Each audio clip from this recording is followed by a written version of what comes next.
ഞാൻ സംസാരിക്കാൻ തുടങ്ങിയാൽ കടിഞ്ഞാൻ അവരിട്ടില്ലെങ്കിൽ അത് കടന്നു പോകുന്നില്ലെന്ന തോന്നലാണ് അവർക്കുള്ളത്.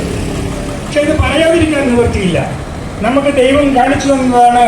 ഈ അടുത്ത നാളുണ്ടായ ഒരു ഉരുൾപൊട്ടലിൽ ദൈവം നമുക്ക് മുൻകൂട്ടി കാണിച്ചു തന്നു അടുത്തത് വരാൻ പോകുന്നു. പക്ഷെ നമ്മൾ ആരും ഇവിടെ ഇരുന്ന് ഉരുൾപൊട്ടൽ അല്ലെങ്കിൽ മുല്ലപ്പെരിയാർ പൊട്ടില്ല എന്ന് പറഞ്ഞാൽ, പക്ഷേ പൊട്ടുമെന്ന് നമ്മൾ പറയുകയും പൊട്ടില്ല എന്ന് പറയുന്നത് മുഖ്യമന്ത്രിയാണ്. ഇവിടെ രാജാവ് പറയുന്നത് ഇവിടെ അടുത്ത നിധിക്ക് വേണ്ടി കാത്തിരിക്കുകയാണ്.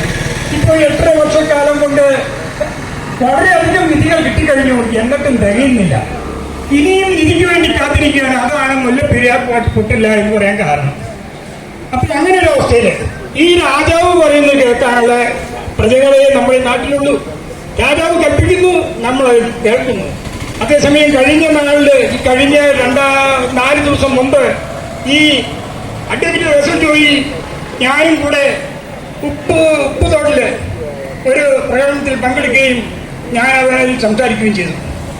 അപ്പോൾ അതിനകത്ത് രാഷ്ട്രീയക്കാർ പറഞ്ഞപ്പോൾ വേദിയിൽ നിന്നൊരു രാഷ്ട്രീയക്കാരൻ ഒരു പഞ്ചായത്ത് മെമ്പർ ഇറങ്ങിപ്പോവുകയുണ്ടായി. കാരണം രാഷ്ട്രീയത്തിനോട് നമുക്ക് വലിയ ഇഷ്ടമുള്ള ഒരാളല്ല. രാഷ്ട്രീയം കണ്ട് മടുത്തതാണ്. ഞാനൊരു ഗവൺമെന്റ് കോൺട്രാക്ടറാണ്, ആയിരുന്നു. ഇതിനകത്ത് ഏറ്റവും കാണുമായിരിക്കും. പക്ഷേ ഞാൻ 45 വർഷമായിട്ട് കോൺട്രാക്ട് വർക്കില് ഉണ്ടാക്കിയത് നട്ടപ്പോൾ ഒരു വട്ട, തറച്ചപ്പോഴും ഒരു വട്ട. എന്നുവെച്ചാൽ അഴിമതിയോട് കൂടി ഒരു വർക്ക് ചെയ്യാൻ പറ്റാത്തതുകൊണ്ട്, എനിക്ക് സാധിക്കാത്തതുകൊണ്ട് ഞാൻ വലിയൊരു പണക്കാരനായില്ല.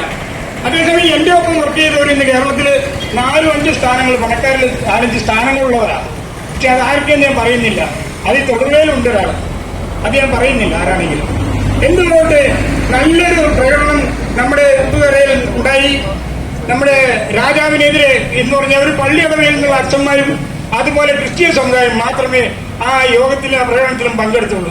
പക്ഷേ അവിടെ ക്രിസ്ത്യാനികൾ മാത്രമല്ല ഉള്ളിൽ. ഞാനൊക്കെ മൂവാറ്റുപുഴയിരിക്കുമ്പോൾ അവർ മുല്ലപ്പെരിയാറിൽ നിന്നും ഈ ഉപ്പുതോടലിൽ നിന്നും മൂവാറ്റുപുഴയ്ക്ക് എത്താൻ ഞാൻ സ്വാഗതം ചെയ്യാൻ ഇരിക്കും. ആ കൂട്ടത്തിൽ റസൽ ജോയി അഡ്വക്കേറ്റിന്റെ അടുത്തേക്ക് ചെല്ലാമെന്ന് ഞാൻ പറഞ്ഞിട്ടുണ്ട്.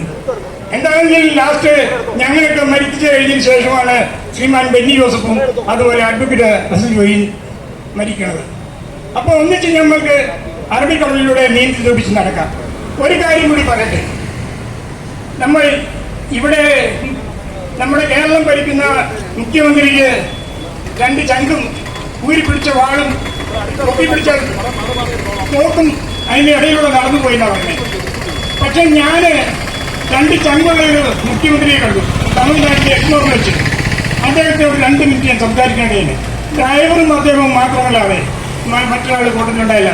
കണ്ണാശുപത്രിയില്ല, മുഖ്യ എക്സ്പ്ലോറിലുള്ള സർക്കാരിന്റെ കണ്ണാശുപത്രിയിലായാലും സന്ദർശിക്കാൻ വന്നതാണ്. ഞാൻ സംസാരിക്കാൻ ഉദ്ദേശിച്ചു 2 മിനിറ്റ് സംസാരിച്ചെങ്കിൽ അദ്ദേഹത്തിന് 2 ചങ്കുണ്ട്.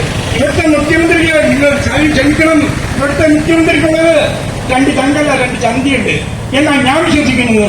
ഏതായാലും 51 വെട്ടിന് ഞാൻ കൊള്ളാൻ തയ്യാറായി തന്നെ വന്നിരിക്കുന്നത്. കാരണം അല്ല, അത് അക്കാദമി പറയാൻ ചൂടായി വരും എന്നിട്ട് കാരണം ചൂടുണ്ടാവാതിരിക്കുന്ന വീട്ടിൽ ഇന്നത്തുണ്ട് വരും. ഇഷ്ടമല്ല കേൾക്കണ്ട. കാരണം ഈ 8 വർഷക്കാലം കൊണ്ട് നിധി കിട്ടി മതിയായില്ലേ? കേരളം നശിച്ചില്ലേ? കേരളത്തിലെ സർക്കാർ ഉദ്യോഗസ്ഥന്മാരും ഈ മുഖ്യമന്ത്രിയുടെ വീരം വെപ്പുകൊണ്ട് നമുക്കെന്നാൽ ജനങ്ങൾക്ക് ജീവിക്കാൻ പറ്റാത്ത സാഹചര്യം ഉണ്ടായില്ലേ? എന്താണെങ്കിലും നമ്മുടെ ജീവിതം ദുസ്സഹകരമാണ്.